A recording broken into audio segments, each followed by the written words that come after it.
தன்னம்பிக்கை தரும் கதை. வணக்கம், நான் உங்கள் யுவராணி. இந்த கிராமத்தின் நடுவில் ஒரு பழைய மணிக்கூண்டு. அது அமைதியாக நின்றாலும் அதன் ரகசியம் எல்லோருக்கும் பயம்.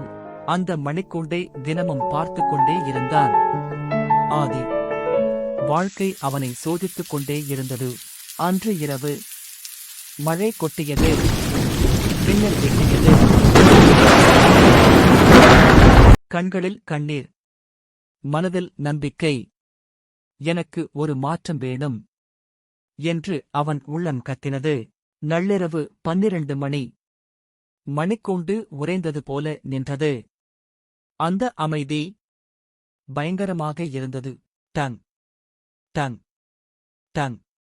12 இல்லை, 13 முறை மணி ஒலித்தது. பயம் பிடித்த மக்கள் வீட்டுக்குள் ஒளிந்தார்கள். ஆனால் ஒருவன் மட்டும் வெளியே வந்தான், மழையில் நனைந்தபடி. ஆதி நடந்தான். என்ன நடந்தாலும் சரி என்று முடிவெடுத்தான்.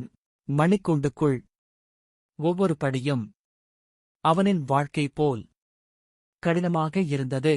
அங்கே ஒரு வயதான மனிதன், கண்களில் கண்ணீர், கைகளில் நேரத்தின் கயிறு.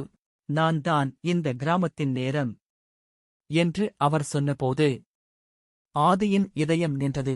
மனிதர்கள் மாறவில்லை, ஆனால் நீ மட்டும் நம்பிக்கையை விடலை என்றார் அவர். ஒரு பிரகாசமான ஒளி. மழை நின்றது. மணிக்கூண்டு வெறுமையாக இருந்தது. அடுத்த நாள் முதல் ஆதி மாறினார். அவனோடு கிராமமும் மாறத் தொடங்கியது.